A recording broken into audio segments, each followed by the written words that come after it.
À ton avis, heu, quand on parle d'inclusion aujourd'hui, de quoi s'agit-il? Parce que c'est un mot qu'on entend beaucoup, mais pour toi, pour Pepe, qu'est-ce que ça signifie l'inclusion?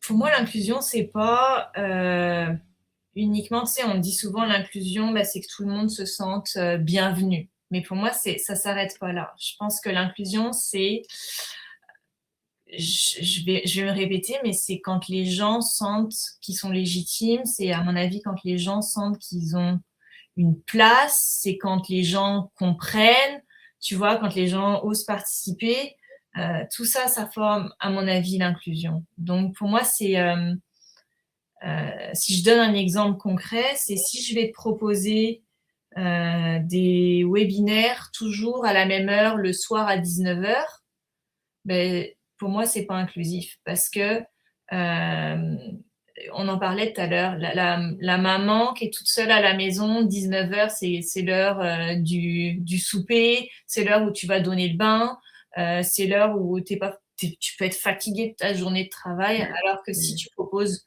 beh, aussi d'autres horaires sur tes activités, là, tu vas devenir inclusif. Tu vas prendre en considération, encore une fois, qu'il y a pas une sorte de parent, qu'il y a pas qu'une sorte de famille mmh mh. et prendre mettre après des actes sur des paroles. Il s'agit pas de dire: «Nous, on est inclusif», c'est comment tu fais pour rendre et qu'est-ce que tu fais pour des enfants, des familles qui ont des enfants en bas âge? Si tu veux donner de l'information à des parents, bah, tu dois proposer, par exemple, un service de garderie là, tu sais, où les parents vont pouvoir aller mettre leurs enfants, puis Mmh vont mh. pouvoir recevoir l'information en sachant que, bah, les enfants, on va leur donner à manger, on va jouer avec eux, puis toi, tu es libéré, puis tu peux aller, réseauter avec les autres parents, prendre l'information qu'on te donne, te sentir comme, commencer à tisser le lien, puis là, te sentir inclus.